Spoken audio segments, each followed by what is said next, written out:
Hello everyone, and welcome to the 4th episode of Analyzing Good, featuring the highly underrated Matt Doran from The Matrix, and also Star Wars Attack of the Clones. I needed something to counterbalance my negative experience with Anthony Daniels, who shrugged off my question with a laugh, by talking about the Chad who I came to see secondhand, but ended up being the highlight of the convention I attended. Matt Doran, a relatively small-time actor from the Australian homeland, specifically Sydney, had a decent but relatively niche career.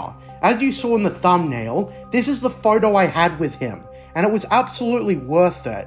It was actually a complete screw-up, since Matt Doran didn't have an autograph we could order on the site, so me and my dad, who came with me on the trip, ordered the photograph, with the reasoning that we could probably just ask him for the autograph there.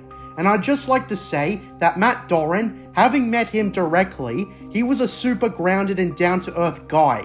I, and numerous other Star Wars and probably Matrix fans, got to speak to him extensively. And he was humble from both my interaction and a group of Star Wars cosplayers. He did arrive late to the convention on the second day, but that was only because his flight was delayed, which both his assistants and Doran himself told me. Now, being the Funko Pop guy, I wanted him to sign the piece of paper with the custom Elan Sleazebaggano Funko Pop on it. And he absolutely did have large cards based on his role from Star Wars and The Matrix, but he was perfectly happy to sign what I had prepared for him. He was surprised actually, having obviously never seen a Funko Pop of his character before. I explained to him that I had it custom made by an artist on Fiverr for the occasion, and he signed it for me, down to my specifications. I even got to pick the coloured marker that he'd use, and out of all the colours he had, I chose green because it was the most drug-related colour. So he wrote down his iconic quote, as well as his signature as you can see below.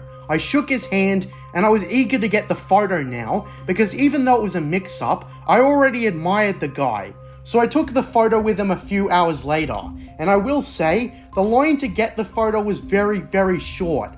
Literally only me, another Star Wars and Matrix fan, and an older lady wanted to get a picture from him. For context, the Anthony Daniels one was crowded, and the other guest lines were also decently long, but not Matt Doran's. And I think that's a shame, because I can say firsthand that he is a great guy. The line to his personal autograph stand wasn't packed either like Anthony Daniels, so I only had to wait less than a minute to speak to him. And I think that's what contributed to him being a cool guy to meet, because he represented two niche roles that only dedicated Star Wars or Matrix fans would care about. I can imagine he was just some random actor George Lucas shoved in to make his statement against drugs. He left the set and never found a role as big again. And I say that because arguably his supporting role as Mouse in the iconic film The Matrix was the most he'd be known for. To those who don't remember or have not seen the film, Mouse was a member of the Resistance, and his two most notable scenes is him sitting down with Neo and asking him about the lady in the red dress, as well as him in his iconic costume getting killed in the system. And that's why he didn't appear in any of the sequels. His character was dead. Still though, his character was extremely quirky, and the key similarity between Mouse and Elan is that they give off this young creeper sort of vibe. I mean, in The Matrix, Mouse tells Neo that he likes the attractive woman in the red dress too. I also mentioned in my Anthony Daniels rant that he did a promotional video for the convention. Well, I was able to track down that video on YouTube, and here it is. It's on the YouTube page for the Sons of Obi-Wan Saber Academy, and he openly references how a wise man once told him to rethink his life. And this video, as of writing it, was made 4 months ago, and had less than 250 views.